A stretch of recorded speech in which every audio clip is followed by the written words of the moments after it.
সাধারণ আনসারদের চাকরি রাজস্ব খাতে উন্নীতকরণের জন্য এক দফা অযৌক্তিক দাবিতে মাঠে নেমেছে আনসার সদস্যরা। যদিও এ দাবির সঙ্গে দেশের সকল আনসার সদস্যরা একমত নন, তবুও দেশি বিদেশি বিভিন্ন শক্তির চক্রান্তে বর্তমান অন্তর্বর্তীকালীন সরকারকে বেকায়দায় ফেলার জন্যই মাঠে নেমেছে তারা।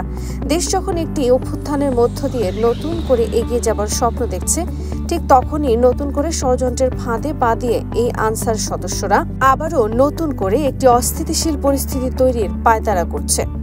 দেশের বিভিন্ন সড়ক মহাসড়কে অবরোধ বা রাস্তা বন্ধ করে ত্রাণ কাজে ব্যাঘাত ঘটাচ্ছে এবং একই সাথে দেশের বিভিন্ন গুরুত্বপূর্ণ স্থানে কাজে অনুপস্থিত থেকে সরকারকে অসহযোগিতা করছে কিছু আনসার সদস্য। দেশের মানুষ যখন বন্যার কারণে চরম দুর্দশায় ভুগছে, তখন এই আন্দোলন কতটা বিবেকসম্মত?